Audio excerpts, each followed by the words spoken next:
Good evening, everybody. Welcome this evening, February 8th, to Gita discussion with Lakshmi. Good evening, everybody. Welcome this evening, February. We're going to begin this evening's class with a mantra session where we'll be chanting mantra.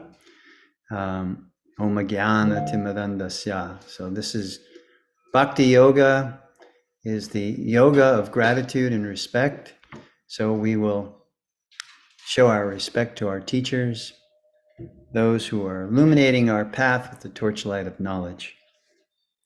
And for those of you that know the mantras, you can chant along with me. And if not, just meditating on the sound vibration is showing that gratitude, that respect. Let me do one thing here.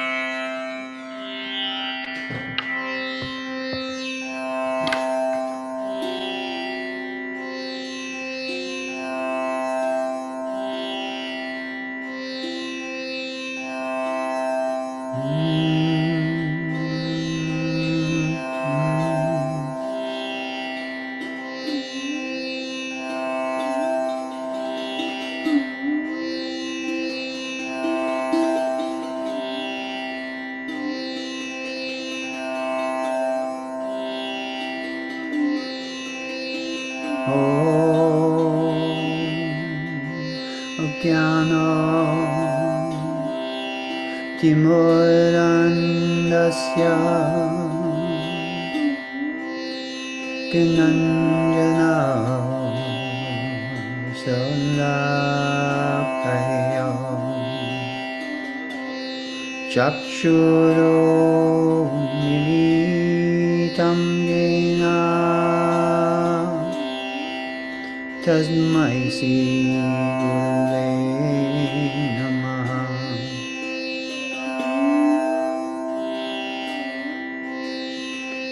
Sri Chaitanya Manobhistam Stapitam Jena Bhutale Swayam Rupa Padamayam Vidati Swapodantikam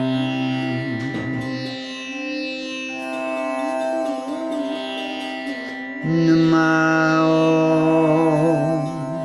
Vishnupadaya Krishna Prestaya Bhutale Srimate Bhakti Vedanta Swami Namane Namaste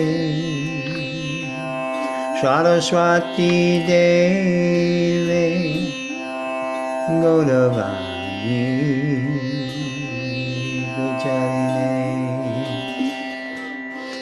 Nirvishesha Shunvadi Pastityade Shutarine Sri Krishna Chaitanya Prabhu Nityananda Sri Advaita Gadadhar Shivasadi Gaur Bhakta Vrinda Hare Krishna Hare Krishna Krishna Krishna Hare Hare, Hare Rama, Hare Rama, Rama Rama, Hare Hare.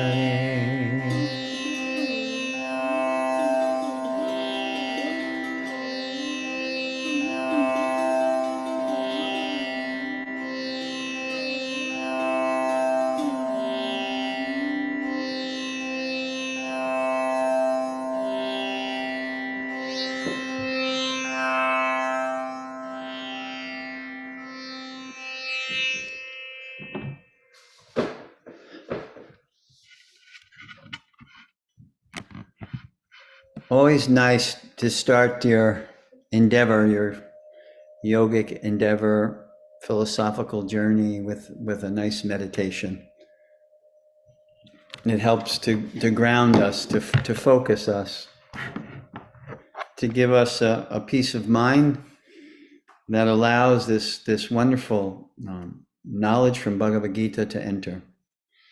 So we'll begin on the 4th chapter again. We went a few verses of the 4th chapter, and we will continue. Get my notes up here. Okay. So if you have a Gita, you can read along with me. If not, just listen.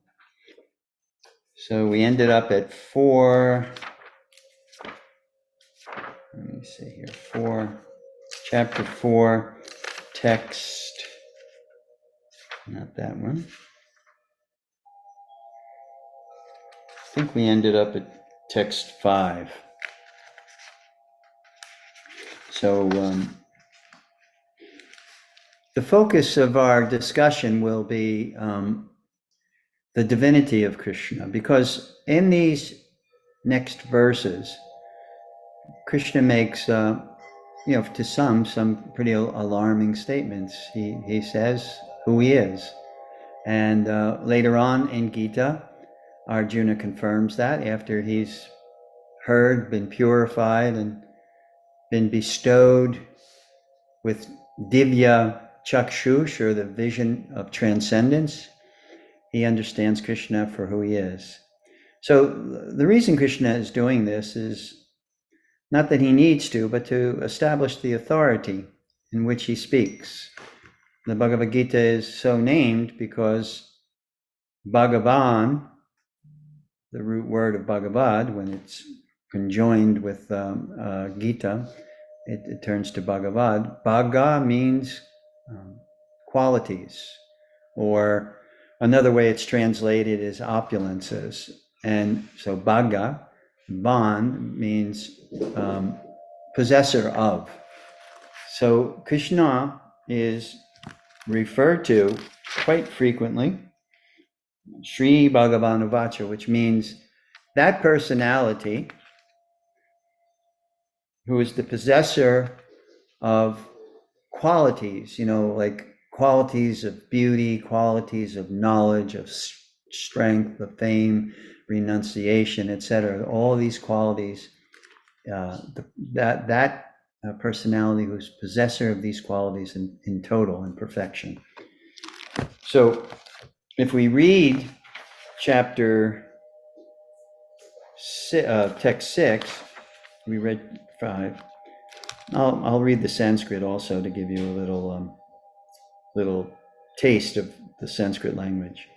So text 6 of the 4th chapter reads as follows: Ajo pisan avyatma bhutanam ishwaro pisan prakritim swam adishtaya sambhavam yatma mayaya.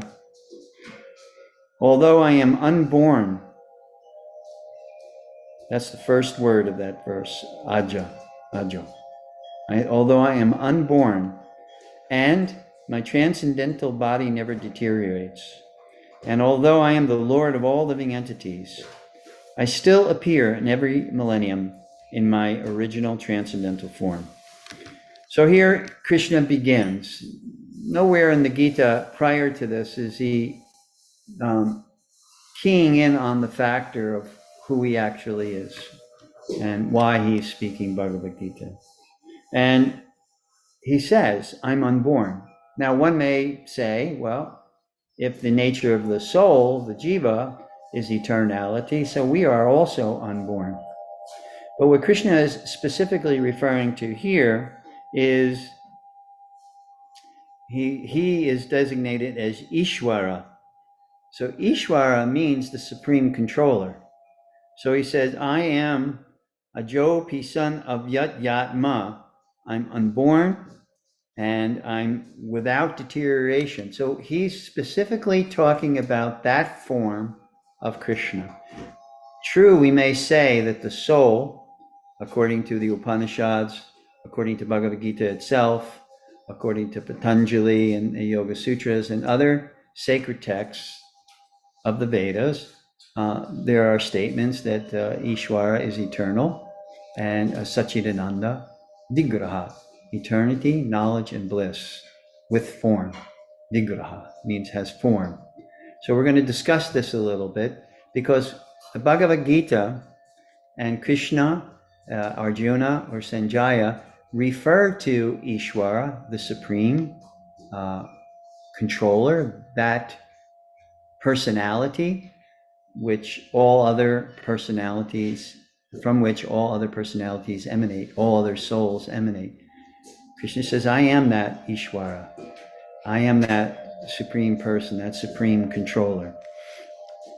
Of all living entities, he says here, of all living, and he says, and this is what distinguishes him from us. We have a body, but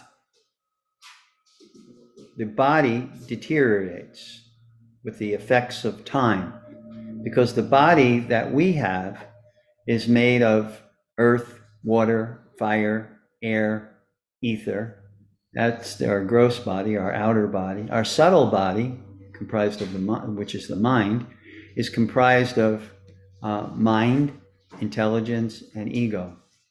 So that is the field of activities that we have, that we're able to manifest awareness, motivation, activation through this body, because our soul, our eternal soul, is present in that machine, as Krishna says in Bhagavad Gita, yantra rudhani mayaya. That machine is made of material energy. So therefore, the distinction that Krishna is making here, quite openly, is that our bodies, even as souls, embodied souls, deteriorates. But he says his body, as he manifested over 5,000 years ago on this planet, and for an eternity, his body never deteriorates. So he makes that distinction. I am unborn, soul is also unborn, eternal, and my transcendental body never deteriorates. And although I am the Lord of all living entities, another distinction, the individual soul, you, me, all the living entities that are embodied, we are not the Lord of all other living entities. We have a responsibility for ourself, to understand the nature of the self, etc. But as far as us being Ishvara, the controller of all living entities, or Ishvara Paramakrishna, that personality from which all other living entities come, Ishvara Paramakrishna Sachidananda Vigraha. So that supreme Ishvara, that supreme controller, that which all other living entities emanate from, that Krishna is saying, that is me, that is my nature, that is who I am. So it's a very interesting introduction to the divinity of Krishna with this verse. Now we should understand the Vedic paradigm of what is the supreme Ishvara, supreme controller, supreme personality of Godhead. We are given, unlike anywhere else, we are given varying perspectives on divinity. In other words, it is understood by virtue of that which is coming from the Upanishads and the Puranas, the Mahabharata, the Bhagavad Gita, we are understanding that that one divine entity has varying ways of manifesting according to time, place, and circumstance. Now, Krishna is saying here in this verse, at all times, under all circumstances, I possess a transcendental body that never deteriorates. But in the Gita, he mentions other perspectives of divinity. And yoga, like Gyan Yoga, for instance, focuses on the perspective of divinity that is called Brahman. So when we look at what is Brahman from Krishna's description here in the Gita, we need to turn to the 12th chapter of the Gita, and Krishna will say very clearly what Brahman, 14th chapter. The last verse in the 14th chapter, 27. So it would be 14:27 in the Gita. Krishna tells us there what this aspect of divinity called Brahman is. And 27, okay. And then I'll read the Sanskrit. Brahmano hi pratishtaham amritasya vyayasya cha shashvatasya cha dharmasya sukasya kantikasya cha. And I am the basis of the impersonal Brahman. So right there's a distinction. When Krishna says, my transcendental body never deteriorates, that manifestation or that perspective of divinity, of God, which Krishna is declaring to be there, is possessed of a body, but not a body like you and I possess, not a body that does deteriorate by the influences of time. Time, old age, disease, etc., causes the body, our body, the yantra that we're in, to deteriorate. Krishna says, I have that body. I am divinity. I am unborn. I have a body, but that body never, the body that you see, the body that you always see in the form of Krishna never deteriorates. So form is what distinguishes Krishna, that I have this spiritual body that is full, Sachit Ananda Vigraha, complete, Om Purnam Ada Purnamidam Purnat Purnasya. That complete entity known as Krishna, that living entity is personality. And what does he say here? Another perspective of divinity, Brahman. So, Brahmano hi pratishtatam, and I am the basis of Brahman. But he characterizes Brahman with an adjective. And what does he say? He said impersonal. So the Brahman, that spiritual dimension or perspective of divinity, is not of form, does not have a form. Therefore, Krishna says it's impersonal Brahman. And then he further describes what is Brahman. Brahman is immortal, imperishable, and eternal. So those three things, immortal, imperishable, and eternal. And then the fourth, and is the constitutional position of ultimate happiness. So this, another way to describe Brahman is beingness. It's existence, the substance of pure existence, which all living entities are part of. In other words, the jiva, the soul, is Brahman. So here's the key to understanding the distinctions of what we're talking about, the various aspects or perspectives of divinity as opposed to the soul, which Krishna in the 13th chapter also describes as Brahman, but he also always qualifies so that we are clear. And if you're able to get this understanding, what we're talking about right now, about the various perspectives of God,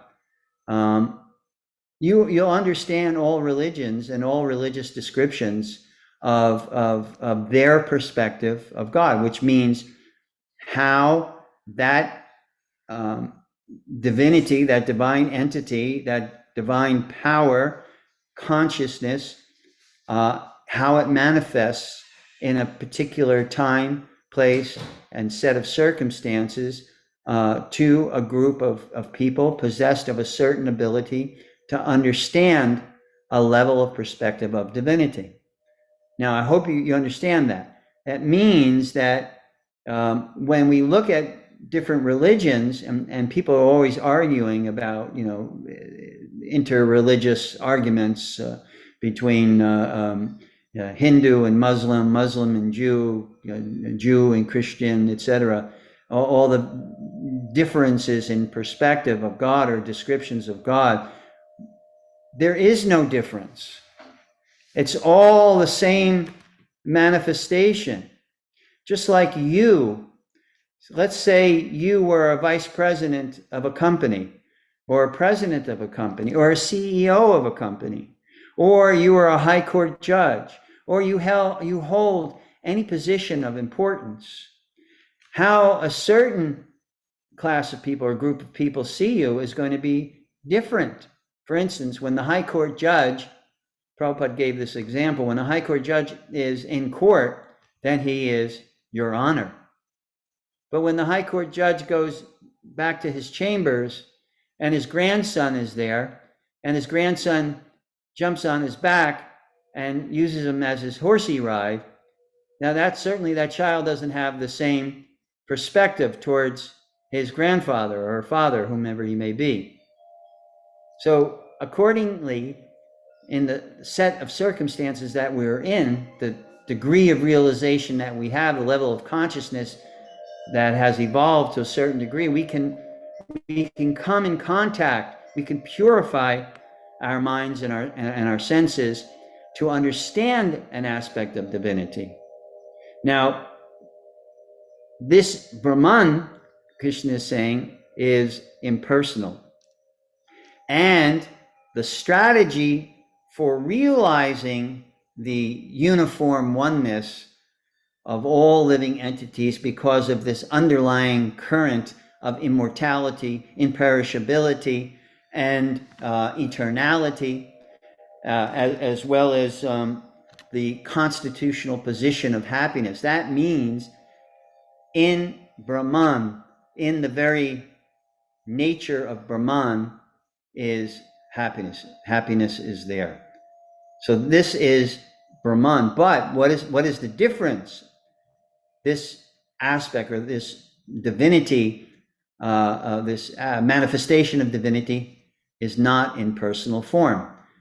To use an analogy, it may be a little bit of a rough analogy, but Prabhupada sometimes used it. We have the sun, and the sun has different features to it. The sun has sunshine, which is like an energy which emanates from the sun planet, sun orb. So that energy can be felt in the form of heat and light. And you can experience that energy even independent of the sun orb itself. In other words, you don't have to be looking at the sun to see sunshine. You could be sitting in your room, and through one of your windows, sunshine will come in, and you can see that light and feel that warmth, the presence of the sun through its manifestation of sunshine. So that is why, if we say that God is everything, just like that the Ishopanishad verse, Om Purnam Ada Purnamidam, it's perfect and complete. So if we say God is perfect and complete and contained is everything, God is everything, then this is the only way that we can understand. God has his manifestation in this energy of Brahman, which is the constitutional position of happiness and the substance of which everything is made. And he has divinity, divine person. That's infinite personhood. But the other side of the coin, if he's everything, so he's this vast Brahman, he's seemingly contained in the form, the body, he's in that transcendental form, he's of infinite power. There must be, conversely, a finite power. That finiteness is contained in the jiva. That's why the jiva is also considered Brahman. So Krishna describes the varying manifestations in Bhagavad Gita in this way. Bhagavan, the personality of Godhead. Brahman, the immortal, imperishable, eternal position, constitution, which is the constitutional position, ultimate constitutional position of happiness. He describes it thusly. He also describes it as the jiva being minute or finite, but still possessing immortality, imperishability, and happiness, bliss, eternity, knowledge, and bliss. So we have infinite presence of divinity, finite presence of divinity, personality presence of divinity, impersonal presence of divinity.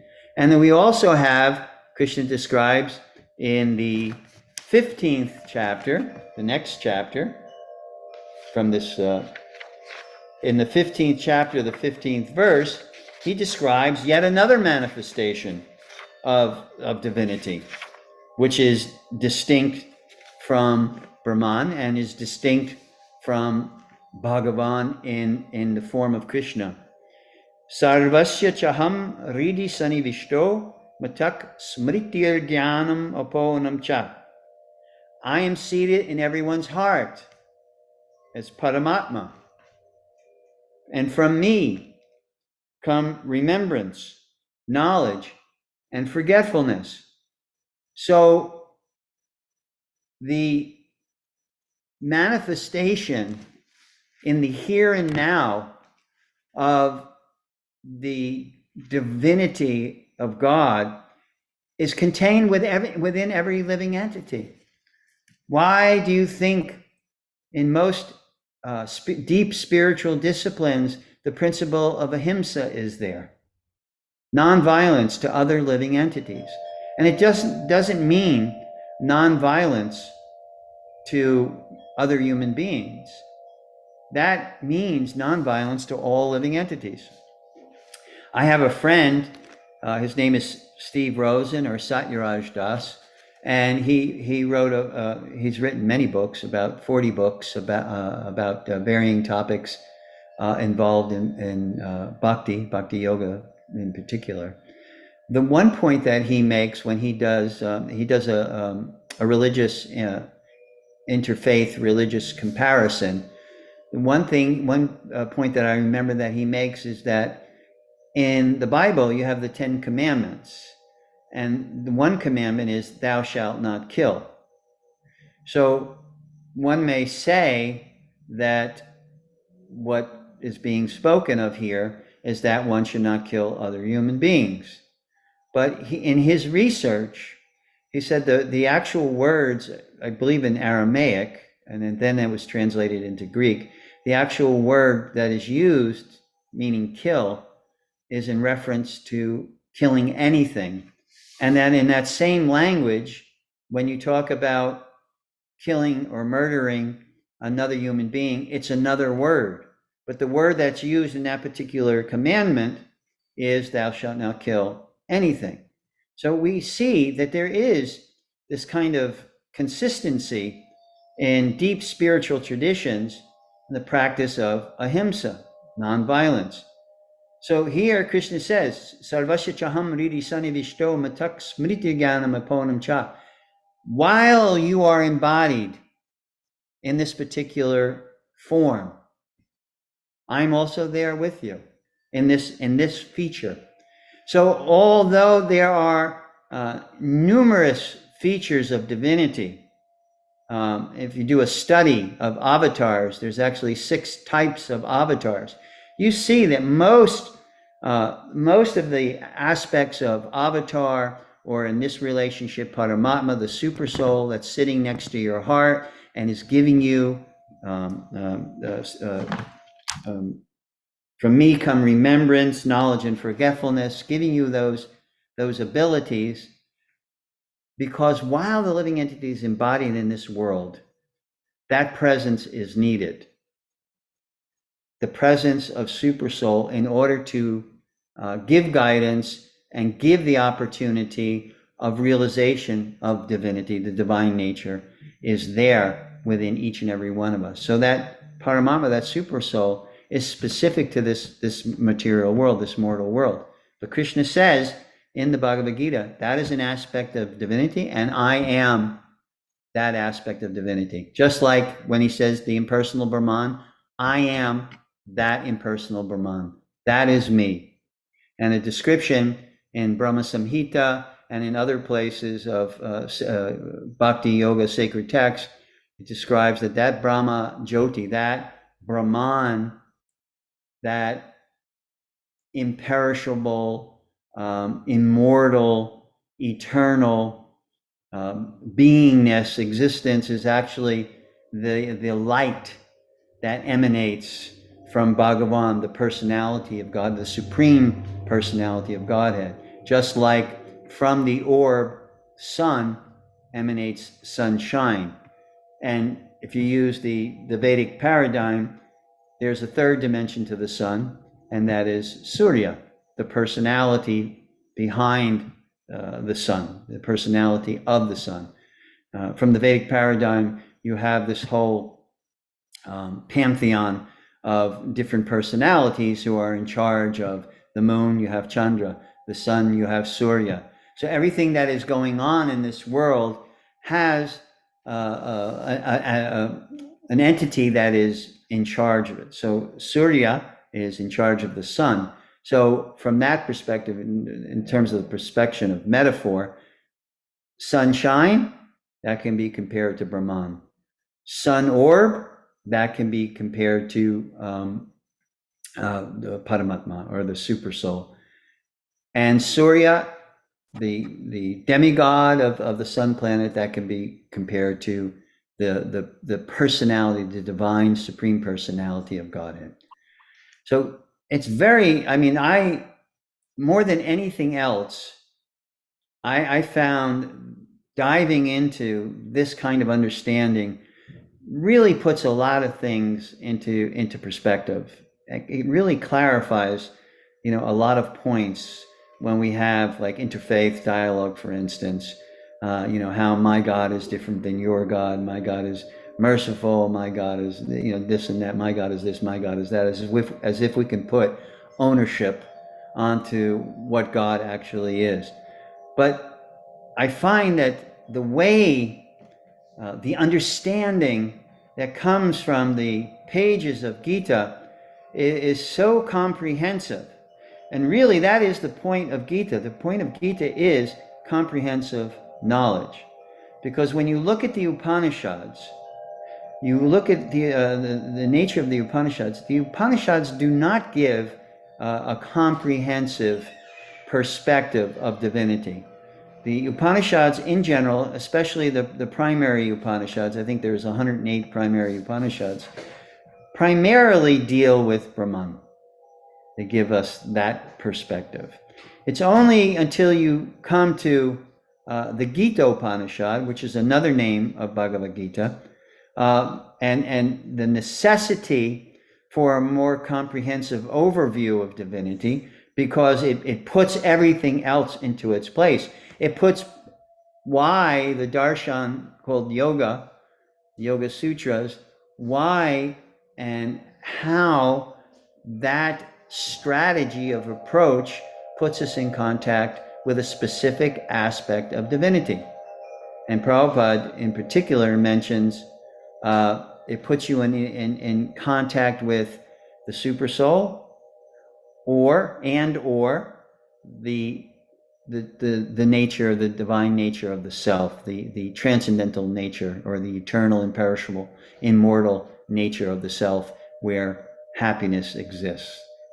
So we're getting from Krishna in Bhagavad Gita such a comprehensive overview of the various perspectives.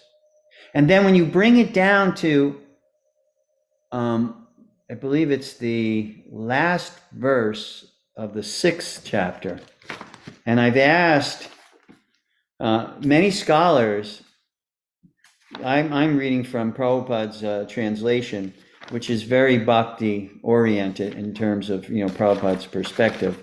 Bhakti oriented means that focused on the supreme personality aspect.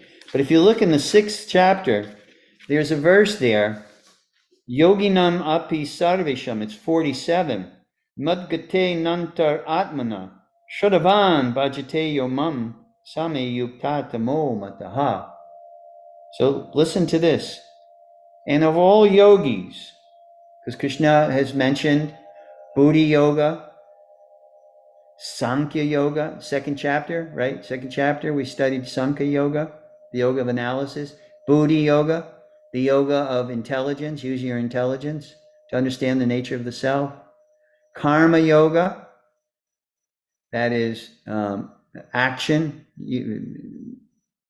arranging our actions in such a way that it ultimately leads us down our spiritual path. Dhyana Yoga. Dhyana Yoga is the yoga of meditation in the 6th chapter of the Gita, in which this verse that I just read is the last verse, concluding verse of that chapter. So Krishna has given us different yogas, different strategies, and according to the level of our evolving, the level that we have evolved to, we have a particular attraction. For instance, in Patanjali's Yoga Sutras, you don't hear much discussion about God.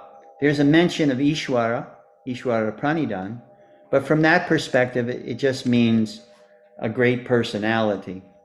But it doesn't specifically point to a supreme personality of Godhead. In that way, Patanjali is more secular because his purpose was to give an understanding of the strategy of yoga and how that strategy can be used to guide us to self-realization. And also the goal of Patanjali's yoga system, the strategy, is to realize the nature of the self. That's it. You don't hear anything else about God realization or Brahman realization or the realization of the Virat Rupa, the universal form, or you don't hear any of those things. You only hear Patanjali pinpointing it, laser sharp perspective that we are that soul which is distinct from Prakriti, or which is distinct from the material energy. So Krishna's giving us this wealth of information. That is why the Gita has become such an important text in many yoga systems, because it has this completeness that is not contained in the Upanishads or the Vedanta Sutra, which is an explanation of the Upanishads. But the Vedanta Sutra is so difficult to understand that although it's to serve as a explanation of the Upanishads, it really doesn't. It really kind of confuses things even more because it's so deep and so hard, so esoteric. So that was the necessity of the Bhagavad Gita, also called the Gita Upanishad, because it had such a clear, unabashed description of the perspective of divinity. And so Krishna, as I said, he mentions the soul, divine nature of the soul, eternity, knowledge, bliss, or immortality, eternality, and the constitutional position of happiness, like that. He mentions Paramatma, the supersoul, him, in that feature that's within the heart of all living entities. And in the 11th chapter, when Arjuna asks Krishna very specifically to reveal his various forms, Krishna does. He reveals how he is the universe, how all the universe and everything within the universe, all the personalities, everything, all the planets, all the elements, everything is in this feature of the universal form. And Krishna reveals that to Arjuna, that how everything is me. Everything you see is me, and how. So how is Krishna everything? He reveals that universal form to give Arjuna some insight to that. He also reveals in that same 11th chapter his Vishnu form. Why? Because in our approach, Krishna says in I believe it's 4th chapter, as you surrender unto me, as you give yourself to me, according to your desire, according to your method of approach, I give you the understanding to come to the conclusion of that strategy. So what do I mean by that? The conclusion of the strategy of Jnana Yoga, the yoga of knowledge, is Brahman. That is the conclusion. That is what that strategy, that yoga system, that is the direction of divinity that Jnana Yoga is showing you. And the whole process of Jnana Yoga, the study, the intense study of the Upanishads, the meditation on those Mula mantras, Aham Brahmasmi, I am Brahman, Tattvamasmi, and that is my nature. And all these different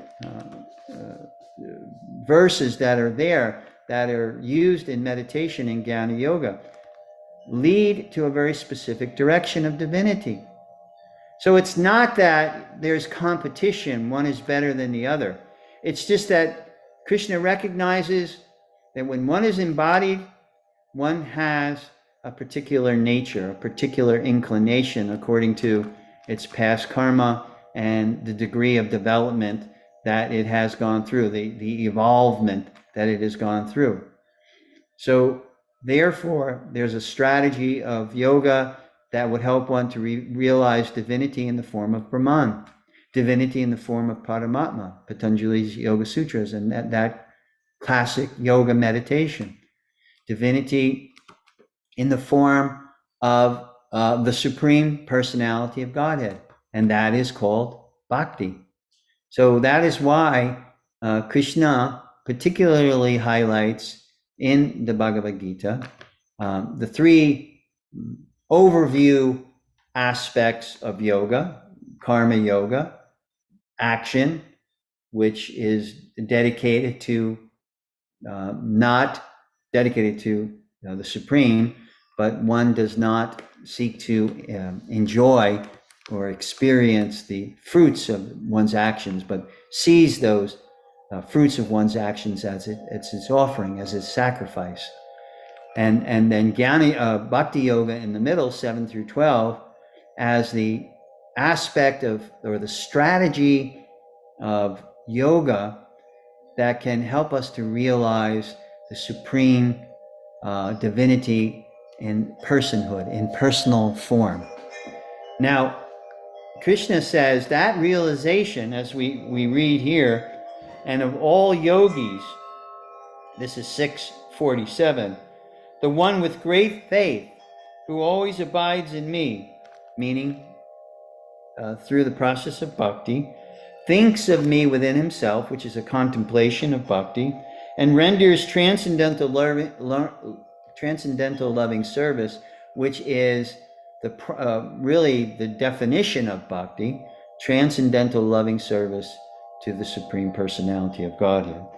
He is the most intimately united with me in yoga and is the highest of all. Why highest of all? Because within the understanding of Bhagavan, the understanding of Brahman and Paramatma are also included. But when you look at the strategies of yoga that lead you to Brahman understanding, they do not lead you to the understanding of personality of Godhead. In fact, They deny that that even exists. Any personality exists at all. And you look at the meditation on Paramatma, particularly through Patanjali's yoga system, Yoga Sutras, he does not emphasize connection with the Supreme. He emphasizes connection with the self. And Srila Prabhupada, and according to our specific lineage of bhakti, there is mention of connection ultimately with the super self, or the Paramatma, as we read in the 15th chapter here. So this gives you a little insight to what we are talking about now when Krishna is mentioning his position and thus his authority to speak. This wisdom, this knowledge that we have here in the Bhagavad Gita. So I'm going to continue, unless you're either totally bewildered by what I just said, or you're pondering it deeply. If anyone would like to raise a question or make a comment or an observation, please feel free to do so. Just chime in or raise your hand, however you like to do it. Hare Krishna, Prabhu. Yeah, Ishwari? Yes, Prabhu, can you hear me? Yes, I hear you perfectly. Thank you. Okay. I like this talk about how you explained that a lot of the people many people are on different path, and the way we can see it is that some are on the path of self-realization, but they come to the point of impersonal understanding of God. And now I can see, so it's not really like we can say that this is this religion, this is that religion, whatever. Right. But this is how now I understand that all paths lead to one, kind of, because some paths just stop, at certain level, and other path like bhakti, it surpasses all the other path. And I'm like, wow, that's really nice. Yeah, because you, like I said, you do not hear that is part of the conclusion of Jnana Yoga, to meditate on the personality. In fact, it's the other way around. You meditate on divinity, divine forms as they appear in this world, but then when you reach a certain level of purification, you cast aside those divinities because they have form, they're of this world. And Brahman is completely transcendental to this world. So anything in this world which contains form is considered part of the illusion, according to Jnana Yoga. It's an illusion. You're looking at an illusion. You're not looking at reality, because reality has no form. That's what Jnana Yoga says. Therefore, that's why it's considered impersonal. It means no emphasis or no consideration that any supreme divinity can have form, because form is only of the world, of the material world.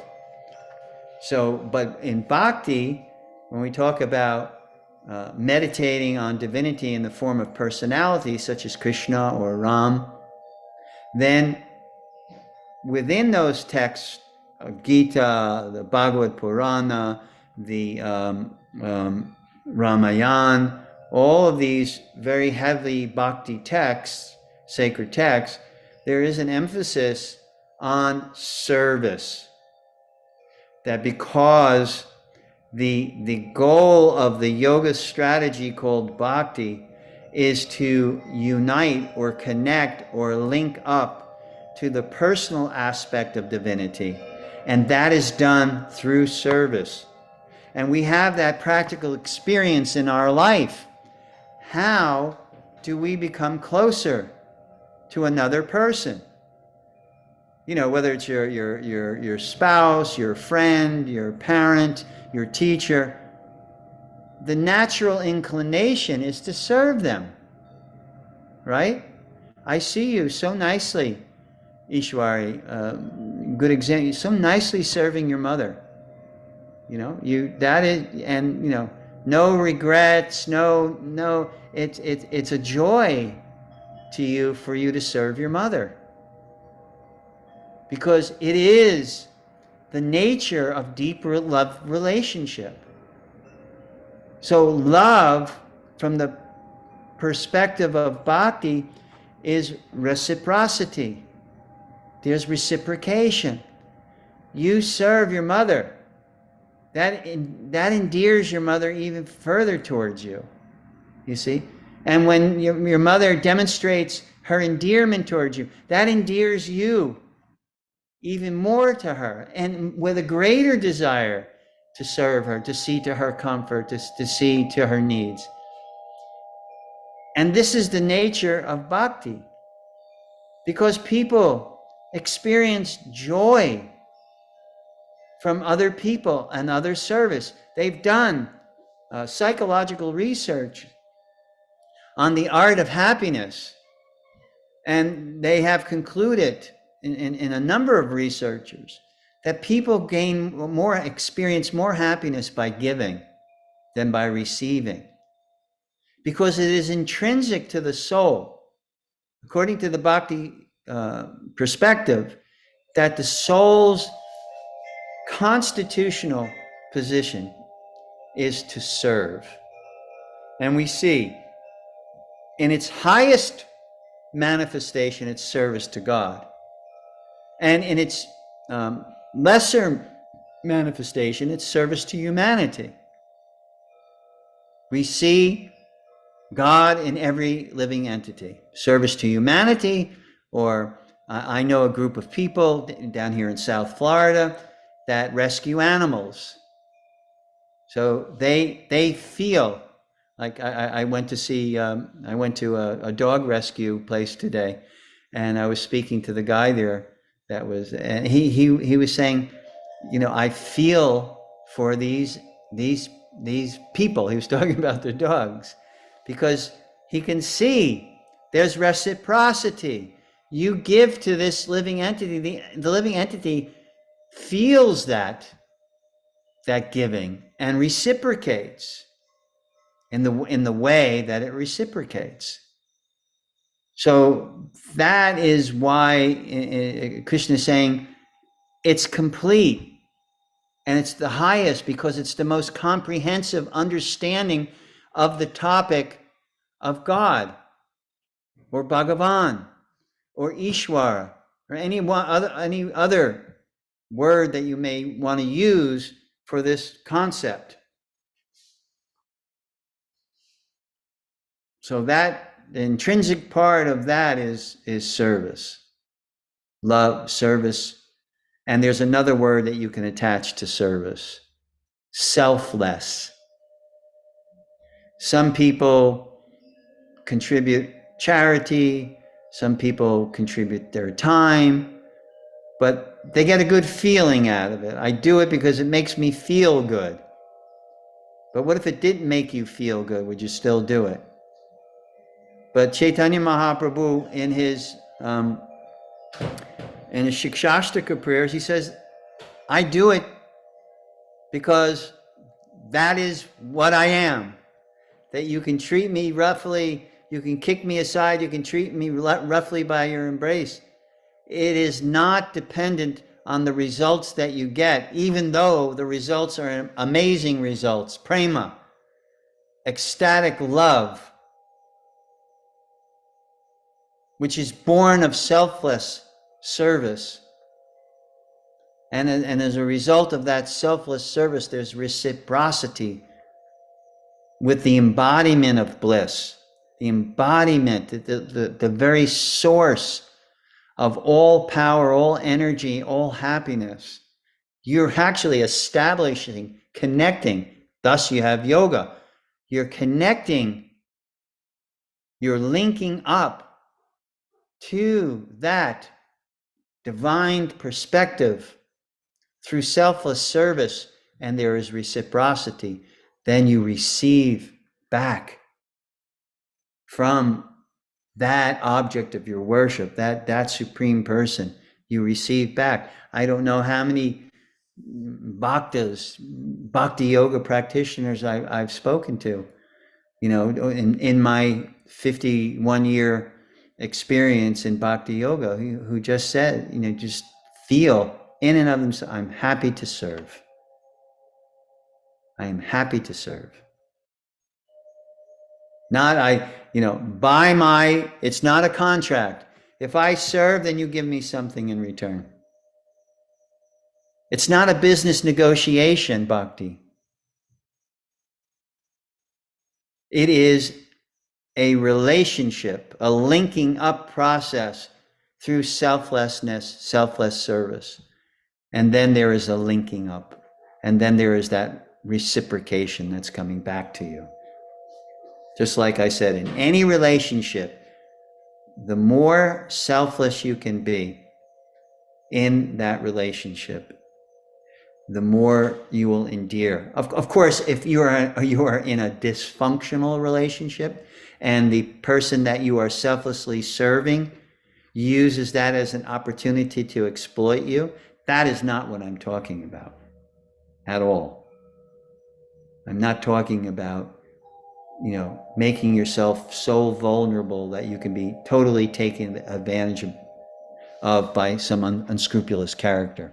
I'm talking about the focused, the harnessed ability to serve in a love and devotional manner without any strings attached. That can be done in relationship to the Supreme Personality of Godhead. And there is linking up, and the linking up is reciprocation, direct experience of reciprocation of that divine entity in your life. You begin to see, just as when a person falls in love, for instance, many of you are mothers out there or fathers. You can sometimes, I see my son's jujitsu outfit on the ground. And on one hand, I get a little angry. Why is he throwing his jujitsu outfit on the ground like that again? I have to pick it up.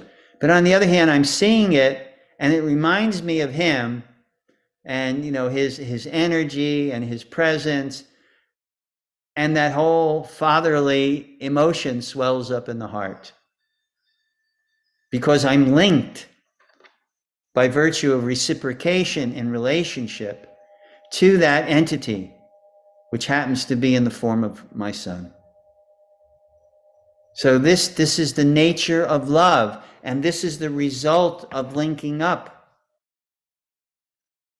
And so Krishna is saying here in the Bhagavad Gita, I am that person, I am impartial, I will treat you fairly, I am not trying to exploit you. He doesn't say that, but very similar things. In the 7th verse, he says, whenever and wherever there is a decline in religion, whenever and wherever there's a decline in religious practice, a descendant of Bharat, and a predominant rise of irreligion, at that time I descend myself. So here is Krishna's unlimited capacity. Time is a degenerative force. All things wear out due to the influence of time. So Krishna says in the course of time, there's a decline in religious practice. So that decline, when that happens, people are not understanding what is the strategy, what is the correct strategy of approach to divinity. So what does Krishna say? Out of his compassion, I come again and again and again whenever it is needed. And I am there for you. Sometimes we say, jokingly or otherwise, we say, I got your back, right? Meaning that person is there for you. Whenever you need that person, I've got your back. So basically, the Supreme says that, I've got your back whenever you need me. So whenever and wherever there is a decline, I'm coming. Don't worry about it. and I'll help. I'll establish the strategy again. I'll reinvigorate the strategy for your benefit. That's why, that's compassion. That's selfless. Krishna's doing it for us. So that's another, you put another check in terms of the qualification of Krishna's divinity and authorization to speak these words. Then in 8, he says, other reasons why he comes. Again, a manifestation of compassion. To deliver the pious, meaning those who are dedicating their very lives to the service of the Supreme. I'm coming for them. I'm coming to invigorate them. I'm coming so that my play here in this world can be meditated upon. If you meditate on an ordinary person's activities, it won't give you purification, purification of the self, education of the self, further evolvement. But just meditating on Krishna's play, his lila, one advances. One's consciousness becomes purified, elevated to the point of sattva gun. And from sattva gun is clarity of vision, clarity of purpose. One of the 4 pillars, motivational pillars of life, is to have purpose. So the purpose that is given to us by Krishna coming, or any incarnation, Ram, the purpose is to give us motivation for meditation, and thus linking up, connecting or reconnecting ourselves to this supreme entity. So for those pious, those who are making that endeavor, I come. Those who are opposed to that, who are actively trying to disrupt the process, here Krishna used the word miscreants, those people who are misbehaving, miscalculating, illogical, and saying there is no God, and there is no, there should be no emphasis or prioritizing our life for one moment.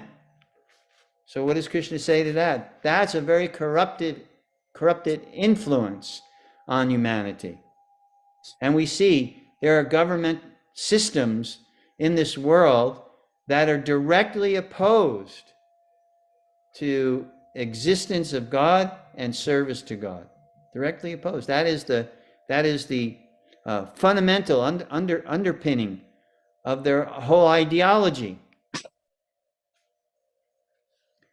So for those, I annihilate those miscreants, as well as to reestablish the principles of Dharma. So Krishna is giving various reasons why he's reciprocating with us in the ways that he does. And this basically is out of his supreme compassion. Does anyone else have any question or comment like to make?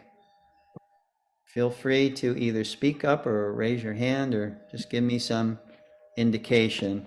I don't know, is there any message on there, Ishwari? Do you see any message? Or Gayatri, do you see any message there that someone has asked? No, I don't see No? anything. But I think Gayatri Mataji, she had raised her hand before. Okay, Gayatri, please. I raised my hand, but I saw it's already 8 o'clock, so I don't know. Go ahead. We have a few minutes. Go ahead. It's 8:02. Not too bad. My question was, so we know that Krishna's body never deteriorates because it's transcendental, but can you explain, his lila when he left this world, when his lila got over and he was sitting under the tree and there was a hunter who basically hit his heel, right? So How is that? Can you explain this lila of him ending his lila in this world? Like what happens to that? What appears to be his body, or I don't know. Well, basically, the whole purpose of that departure is to give ammunition to the non-believers and to give incentive to the believers. Those that have faith recognize that Krishna has arranged this as such, as part of a lila to depart. It does not say, okay, it says he was shot in the heel with an arrow, but it does not say that his body was cremated or buried. It does not say that it was treated in any way, shape, or form in the way it happens to us. So Krishna chose that. I mean, after all that he did, after all the pastimes that he performed, which showed or demonstrated his indestructibility and demonstrated the divine position that he was on, he chooses this way because it will create confusion in someone who doesn't believe, someone who's just not a believer in this. I think from my recollection that Satyaraj, Steve Rosen, who writes articles in the Bhagavad Gita, in the Back to Godhead magazine, deals with this topic at great length. So I'm giving to you the real brief description or answer to your question because of the time factor, but that's how it's generally understood. Now, I'll ask him if that article is out, and if it is, I can send it to you, Gayatri.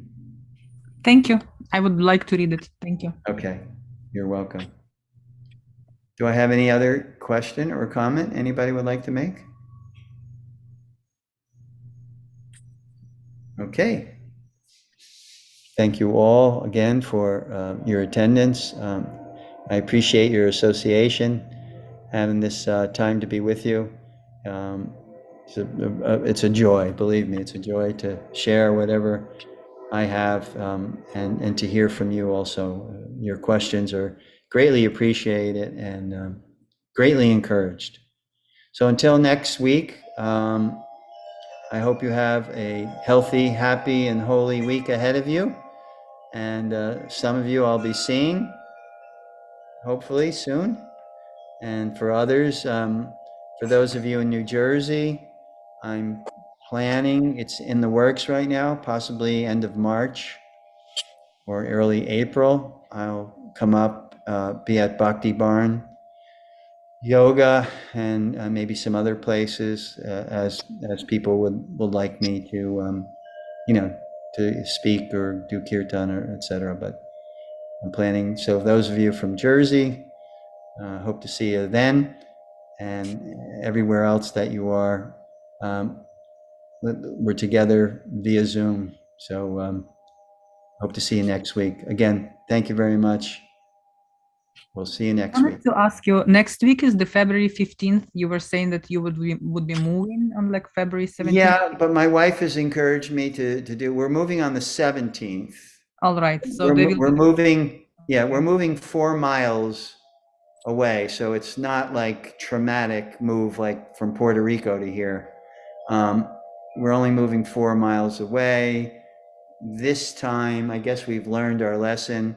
We got a jump start on the packing. So things don't feel to be so stressful. So my wife is encouraging consistency, and I agree 100%. So it'll be the 15th, and the 17th we're moving. I'm hoping by the 15th I will have almost all of it packed up, so we can do it. Because it's nice. Do you guys like going over verse by verse and getting a sense of the logical order that Krishna is using to give us insight into our true nature? Is that Yes, Prabhu. I like the fact that you're going from actually chapter to chapter, kind of, right? Yes, You're yes. touching just a few verses. Yeah. Yeah, I'm not doing all the verses, but I'm doing Mm. the really, really important verses. Like these first 10, 12 verses of the fourth chapter is important. The 34th and 35th verse in the Gita is important. So we'll go because they talk about some really fundamental issues. Right now, we're on the divinity of Krishna, and then we'll move to the importance of understanding that divinity through the proper channels, as Krishna directs in the 34th verse of this fourth chapter. So I'm happy you're liking it, and like I said, any questions that you have, feel free to ask at your leisure during the week. My wife has set up, I believe it's set up by now. Gokula, is the Telegram group set up now? Gokula? Yes, I was trying to turn on my mic. Good evening, everybody. Yes, it's set up, but not everybody has Telegram app. So I'm asking if you guys can download the Telegram app, and then I can add. Otherwise, I couldn't add Celia because I believe she doesn't have it, and some other people. Essie has it. I know. I think she got the app. So Yes, who doesn't have Telegram, please, you can download it for free from App Store, and then we can add you to the chat group. and Gokula, can you explain the advantage of joining that group on Telegram? The advantages of Yeah, Telegram? you can post your questions, everything which was started from the beginning, some verses, Gayatri posting, or my husband will be posting, or I'll be posting. Everything will be there on the chat group, and then we will be sharing more information, and you can ask questions during the week whenever you're reading Bhagavad Gita. Here, Essie was saying something. She said I have Telegram, but I've not received the group invite. Yeah, I sent a group invite for my husband, so my husband was supposed to send everybody the group invite. Oh boy. Me and technology, Gokula. Well, I'm good at technology. All right, so you're hired, Dave. What, me? Why me? Okay. All right, everyone.